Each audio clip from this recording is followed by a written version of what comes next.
The book is the fourth in a series. It features a recurring pair of characters in a far future, but you don't really need to know any of that to do the book. I will mention, and Rena put it on the publicity, that one of the things I'm doing with this book is I'm donating everything I make from sales of the hardback to a charity called Falling Whistles, which helps to reintegrate and rehabilitate child soldiers. And I will, in the course of the reading, tell you a little bit about that. So a lot of short chapters in the book. I have to wear reading glasses, I'm old. So I'm going to read you first the second chapter of the book, which is what's happening in a holographic recording that the main character is watching. And the book's chapters occur in a past thread as well as a present time thread.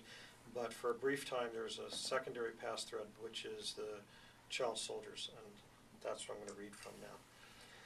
It's Rebel Jungle Base outside Ventura, planet Tumani. This devil helped the Tumani government kill your parents, the large man said. Easily the same 2 meters tall that I am, but at least 20 kilos heavier than my own 100. The copper-skinned man spoke in a booming voice that matched well with his size. Are you going to let him get away with that crime? With all those crimes? No one answered. The man paced back and forth in front of a pale gray tree whose half-meter diameter trunk stretched limbless from the ground to far above what I could see. The entire image shook slightly, as if the person recording it was trembling in fear. Whoever had edited this holo had left in panting that further suggested the recorder had been terrified. Tied to the tree with quick clasp cables around his neck, waist, wrists, knees, and ankles was a darker man, at least a head shorter and no more than half the height of his captor. The man shook his head back and forth, his eyes bulging with effort, but the rag in his mouth stifled his attempts to scream. Strangled, unintelligible sounds emerged, more animal cries than words. Are you? The larger man screamed. The image jerked right and left as the recorder scanned the clearing. On both sides stood boys, at least 24 of them, dressed in dirt-streaked and torn gray and green and tan and brown shorts and shirts, few with shoes, all at least as thin as the man tied to the tree, all visibly hungry, afraid, and angry, their faces tight with tension. The smallest couldn't have been a whole 1.5 meters tall, while the biggest was no taller than the terrified captive. They all looked younger than 18. Many appeared to be prepubescent. All were just kids who should have been spending their days growing up with their families, climbing in trees, not watching the useless struggling of a man bound to one. We are soldiers, the captor said, waving his arm to take in people on either side of him, people I could not see. Soldiers who rescued you before this man and his fellow criminals could kill you as they killed your families. He lowered his voice. And now you are soldiers too, safe with us, your new brothers. He spoke louder again as he added, Does a brother let anyone who hurts his brother go unpunished? He stared at each of them in turn, pausing a second on each face, his expression calm, resolute, and strong.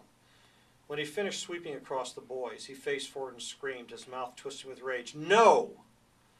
Wordless murmuring all around. He pointed again at the prisoner, who was now straining so hard against his bonds that muscles and veins stood out all over his body. So I ask you, brothers, soldiers, men of the families this man stole from you, will you let him get away with this crime? No, a boy screamed. The image jerked to focus on one of the tallest of the kids. No, he said again.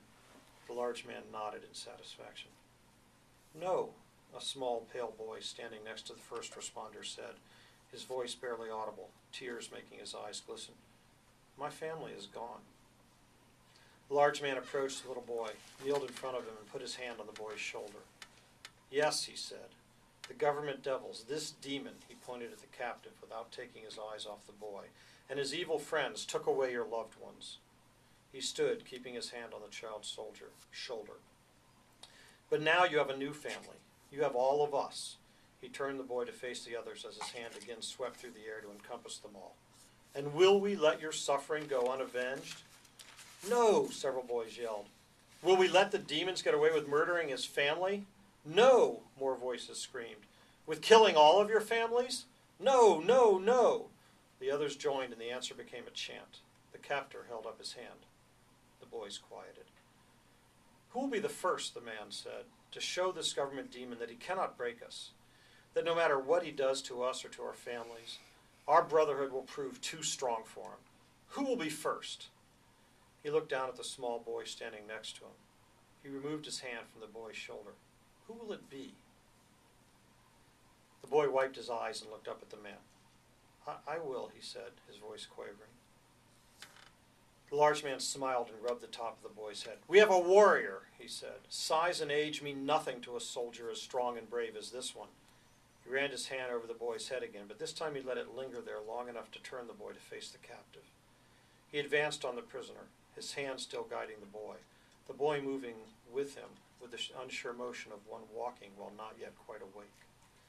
When he and the boy were so close to the captive that they were almost touching the now sobbing man, he stopped and stepped away from the boy. Hit him, the large man said. Hit him for your family, for yourself, for all of us. The boy raised his fist but looked into the eyes of the captive and paused. Hit him, the large man screamed, for your new brothers. So they all of the government demons, all the people who killed your parents and brothers and sisters, understand that we will stand together against them. The boy looked at him for a moment. The man nodded and said, hit him. The boy punched the prisoner in the stomach with a tentative, weak blow of a young child, his fist not even fully balled, the strike barely moving the writhing captive's shirt. The other boys whooped and yelled and cheered. Who will join this warrior, the large man screamed, in carrying our message to those who would hurt us, who would hurt our brothers? I will, said the tall boy who had first responded. He ran forward without prompting and hit the captive hard in the gut. The prisoner sagged as much as he could against his bonds. The boys cheered again. The little boy stared at the bigger boy and hit the prisoner again, this time harder. The boys yelled, wordless animal sounds. Join them, the large man screamed, all of you. Show them your power as soldiers, as brothers. One boy stepped forward, then another, and in seconds all of them were racing forward, yelling and waving their fists. They fell upon the prisoner like a tsunami breaking on a shore.